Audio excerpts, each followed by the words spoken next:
Hi,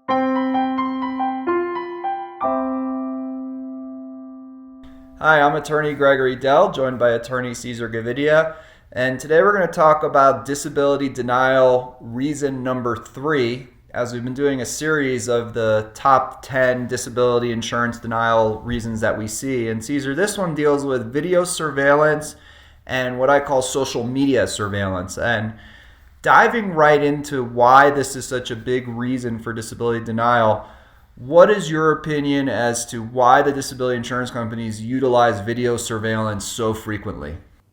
Well, considering the high rate of the population that's on social media, and the level of activity that people have in their daily lives, and they just post that information and display that information on their Facebook pages, on their Instagram, on Twitter, they share opinions and statements and different things.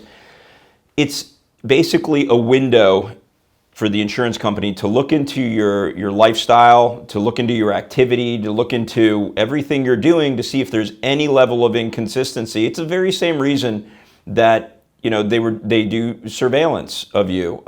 This is just another form of that type of surveillance. They may not capture you on actual video, traveling from one place to another, or being outside engaged in some sort of activity.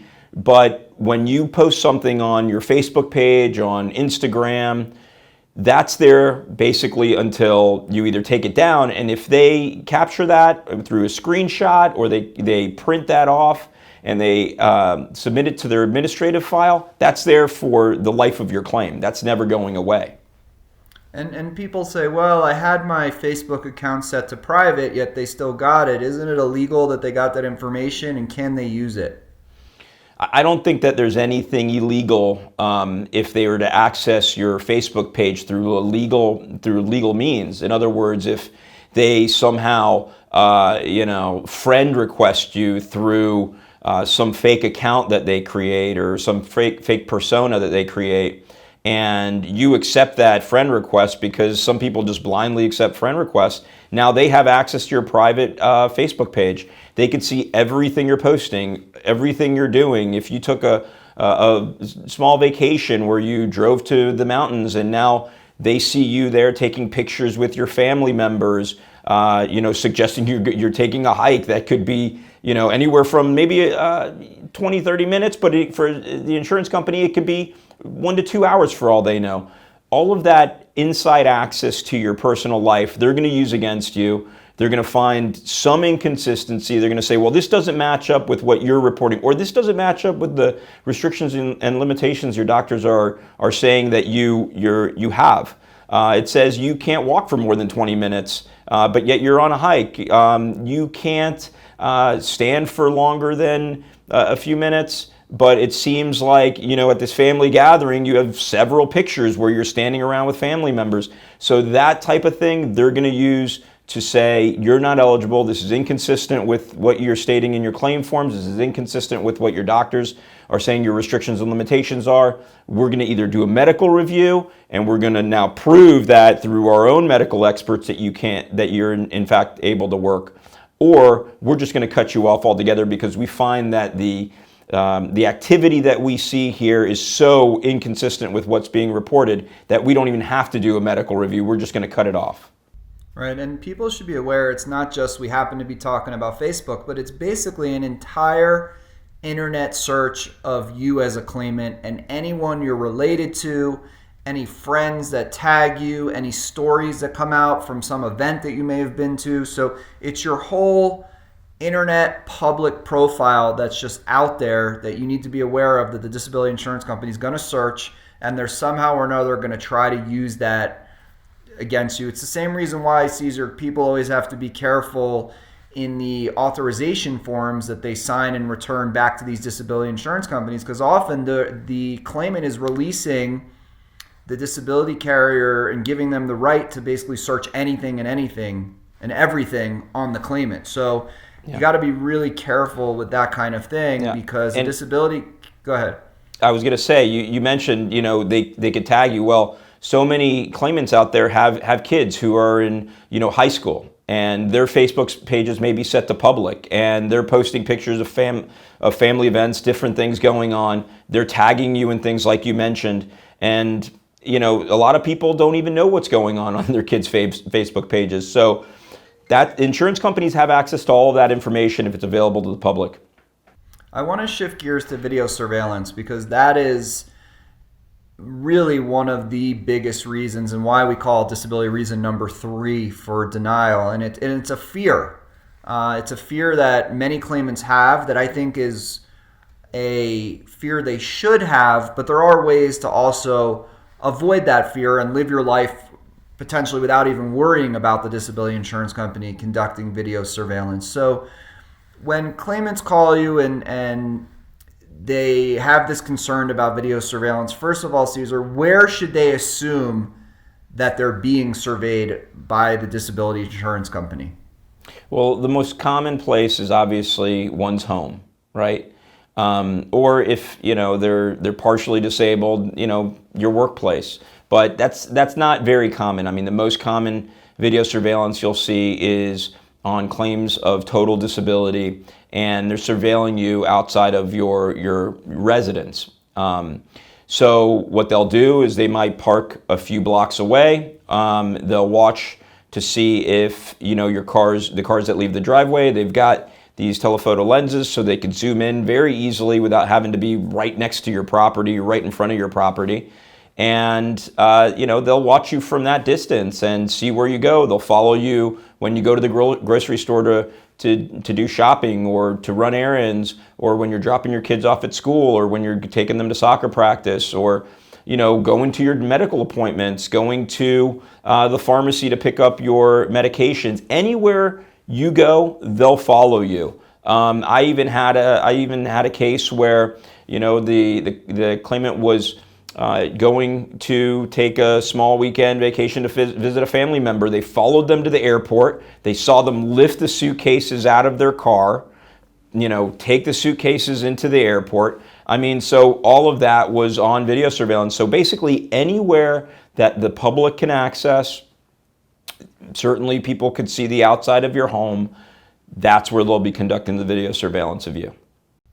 Now, Caesar, how do you get around the video surveillance when you're dealing with a claim in which someone's been denied? What's the typical surveillance you see, and why, more often than not, are you able to argue against it?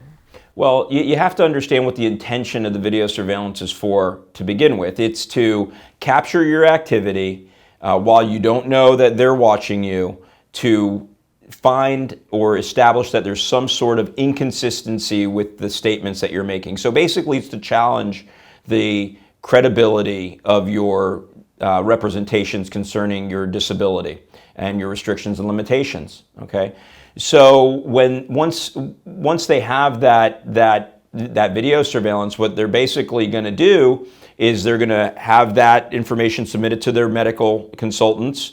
They're going to look at the physical activity you're engaged in. That medical consultant, that medical expert that they have either hired outside of the company or they have in-house, is going to incorporate that level of activity into their medical review and give an opinion in terms of your restrictions and limitations, or say that the activity is inconsistent with what your doctors are saying your restrictions and limitations are, or what you're claiming your restrictions and limitations are.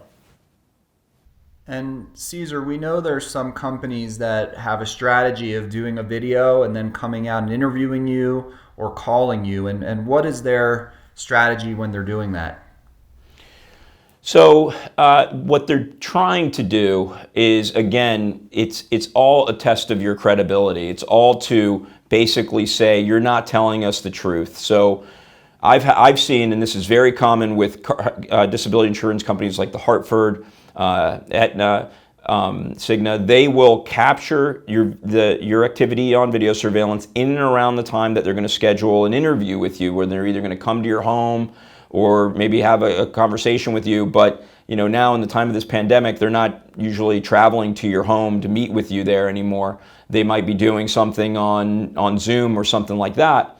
But back when before this pandemic, they were coming to your home. They were sitting down with you in your living room or at your dinner table, and they're questioning you and going through, well, how long can you sit? How long can you stand? How long can you walk? Well, how long before you need a rest? Going through all these questions about your physical functional capabilities. And then, I've been on that receiving end with my client of a field interview. They bring out the laptop, the field interviewer opens the laptop, and they say, well, can you tell us about, this activity we saw you doing? Or what were you doing here? Oh, you were out in your garden. Can you garden? They might ask specific questions. Do you garden? Do you have any hobbies? Do you belong to a gym or a club? And then when you say either no or I don't really do that, then they show you video surveillance of yourself doing exactly what you just told them you don't really do. So it's all just a test of your truthfulness, of your candor, of your credibility. And I understand, look, some people get really nervous when they're sitting in an interview like that with someone that they don't know.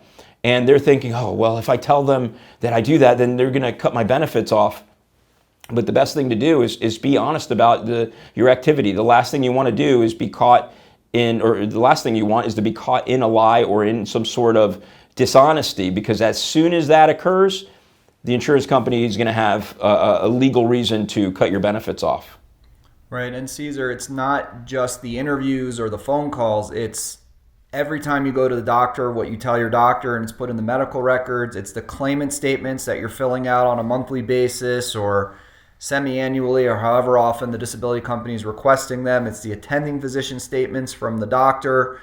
You have to be very cautious in what you say, because claimants think that if they don't, I don't want to say exaggerate or embellish or put something that may be slightly worse than their medical condition is, then their benefits are going to be cut off. And that's not the case. They're actually shooting themselves in the foot potentially by doing that, because if they say they never drive for more than 30 minutes and then they're caught on surveillance for 35 minutes or 45 minutes, that looks bad. If you say you never stand for more than 20 minutes and you go to the grocery store and you're there for 30 minutes, things start to look bad. So saying you can stand for an hour or sit for an hour or walk for an hour or walk the dog for 2 miles is not a big deal, because it doesn't relate to your ability to work 8 hours a day, 5 days a week for 40 hours a week. So the point is, be honest about what's going on with your situation and always be aware that you're probably under video surveillance. So yes, are there certain things that you could do one time? Could you probably cut the lawn one day or garden one day and then feel like crap for 3 days after? Yes, but you have to not do those activities, because no good deed goes unpunished, basically, Caesar, because rest assured, they're going to catch you on your good day. And you have good days and you have bad days. Every doctor will say that. But the disability carrier doesn't care, because if they catch you on that good day or good moment, that's the assumption of how you are all the time, because they don't know otherwise. Now, Greg, to your point, so you decided that one day out of, the past 6 months, you were going to, prune the little plants you have out in your front yard. Do you have to report that to the insurance company because you're afraid that on that day they had you on video surveillance?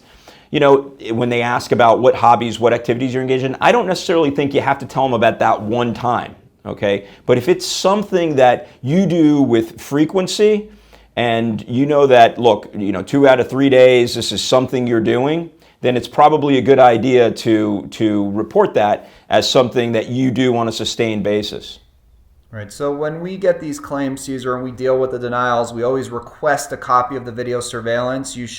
Most companies don't necessarily voluntarily say, here's the video. They just provide the report, and the reports are often biased because the reports are a summary from the investigator that was doing the video surveillance, and often they don't put all of the true facts about what went on. Often there's 45 minutes of video surveillance, but the surveyor was spending 3, 4, or 5 days following the person, and when you look at the totality of the video, you say, look, you only got 45 minutes of coverage. What else was going on for the 32 other hours that you did surveillance? So you need to be prepared to analyze the reports, watch the video, and there's a lot of great arguments that can be made to rebut the video surveillance. So if you have a claim where you're concerned about video surveillance or your benefits have been denied, feel free to contact Caesar or myself. We'll always provide you with an initial free consultation. No matter what stage your claim is at, we'll also review your disability policy, provide you some opinions and strategies about how to go about your claim, and let you know how we can assist you. We encourage you to subscribe to our YouTube channel and also spend some time on our website. We're always putting out new videos. We have lots of information where you can search by your company, your medical condition, your occupation, and there's lots of claim tips there. And the point of this is for you to be educated about this process, because the better educated you are, the better position you're going to be in to protect your disability benefits from being denied in the future. So we look forward to the opportunity to speak with you in the future. And all of our clients, most importantly, are located all over the country. So no matter where you live, we're available to assist you. Thank you for considering our law firm.